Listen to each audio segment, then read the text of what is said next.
Hi friends. ఒక సామాన్యుడిగా మన 'big boss' షోకొచ్చి అంటే చాలా ట్రోలింగ్‌కైతే గురయ్యాడు పల్లవి ప్రశాంత్. మనం చూసినట్టయితే ఒకప్పుడు పల్లవి ప్రశాంత్ వీడియోస్ పెడితే, "అరే బాబు! ఎందుకురా వీడియోస్ పెడతావు? నువ్వు వీడియోస్ పెట్టకుండా ఉండాలంటే ఏం చేయాలిరా?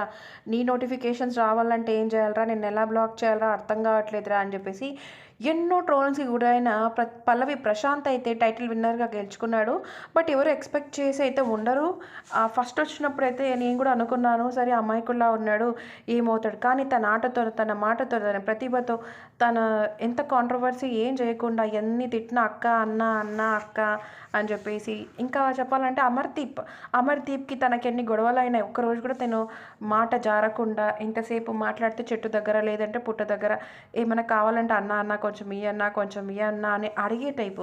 మృదు స్వభావి. ఇవన్నీ బిగ్ బాస్ బిగ్ బాస్‌లో ప్రేక్షకుల ఆదరణ పొందడానికైతే కారణమయ్యాయన్నమాట. ఎందుకంటే మనం ఆల్రెడీ చూసాం. అమర్‌దీప్ అండ్ ప్రశాంత్ విషయంలో ప్రశాంత్‌ని చాలా హేయంగా, చాలా ఎంత చులకనగా చూసారు కంటెస్టెంట్స్.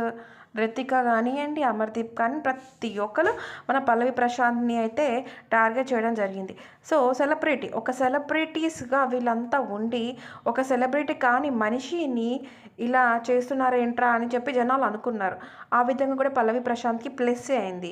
దాంతో పాటు పల్లవి ప్రశాంత్‌కి, అమర్‌దీప్‌కి మధ్యన గొడవలు, అమర్‌దీప్ ప్రశాంత్‌ని కొరకడం, ఇవన్నీ ప్రతీదీ భరించుకుంటూ కప్పు గెలవాలి అని చెప్పేసి పల్లవి ప్రశాంత్ చేసిన కృషికి మాత్రం తనకైతే ఇప్పుడు కప్పు గెలవడం అయితే జరిగింది. బట్ ఏదేమైనా టైటిల్ విన్నర్ అయితే పల్లవి ప్రశాంత్. సో, మీకేమనిపించిందో నాకు చెప్పండి. బట్ నాకైతే చాలా హ్యాపీగా అనిపించింది. విన్నర్ చికెన్ డిన్నర్ లాగా చాలా కిక్ ఇచ్చిందనమాట. ఇది మాత్రం ఈ ఈ 'బిగ్ బాస్' సీజన్ 7 హిట్ అవ్వడానికి కారణం ఏంటంటే పల్లవి ప్రశాంత్ అండ్ శివాజీ. వీళ్ళిద్దరే కారణమని నేను అనుకుంటున్నాను.